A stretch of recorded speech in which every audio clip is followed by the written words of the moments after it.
عن عبد الله بن عباس رضي الله عنهما أن النبي صلى الله عليه وسلم صلى على قبر بعدما دفن فكبر عليه 4. یہاں مسئلے کی صورت یہ ہے کہ ایک شخص کا آپ کے شہر میں انتقال ہو گیا، جس شہر میں آپ مقیم ہیں، اس کا جنازہ آپ نہیں پڑھ سکے، تو کوئی شکل ہے اس کے جنازے پڑھنے کی؟ دفن ہو چکا ہو، ہاں اس کی شکل ہے، اور وہ یہ ہے کہ اس کی قبر پہ جا کے آپ پڑھ سکتے، جس کی دلیل یہ حدیث ہے عبداللہ بن عباس رضی اللہ عنہما کی، فرماتے ہیں کہ ان نبی صلی اللہ علیہ وسلم صلی علی قبر بعدما دفن، آپ نے ایک قبر پر جنازے کی نماز پڑھی اس کے دفن ہونے کے بعد.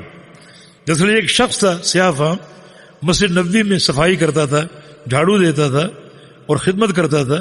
ایک دن آپ نے دیکھا وہ نظر نہیں آ رہا، تو آپ نے صحابہ سے پوچھا فلاں اس کا معاملہ کیا ہوا؟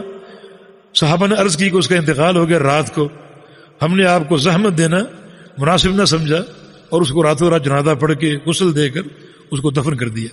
تو رسول اللہ صلی اللہ علیہ وسلم نے فرمایا اس کی قبر کہاں ہے مجھے بتاؤ. تو آپ اس کی قبر پر گئے، اس کا جنازہ آپ نے پڑھا. فکبر علیہ 4، تو آپ نے اس کی جنازے کی نماز میں 4 تکبیریں پڑھی اور 4 تکبیروں سے آپ نے اس کا جنازہ ادا فرمایا. تو معنی یہ ہے کہ جس شہر میں آپ مقیم ہیں اس شہر میں اگر کوئی فوت ہو جائے اور اس کا جنازہ آپ نہیں پڑھ سکے تو اس کی قبر پر جا کر اس کا جنازہ آپ پڑھ سکتے ہیں.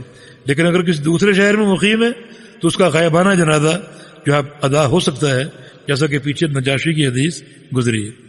اور اس کی مدت کوئی مذکور نہیں ہے، مثلا ہفتہ گزر گیا، 10 دن گزر گئے، مہینہ گزر گیا، تو اس مدت کے گزرنے کے بعد بھی جنازہ پڑھ سکتے قبر پہ جا کے؟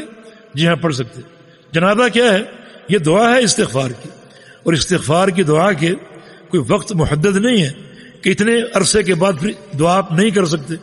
نہیں، اگر وقت زیادہ گزر بھی گیا ہے تو پھر بھی آپ اس کی قبر پر جا کر جنازہ ادا کر سکتے ہیں. جی.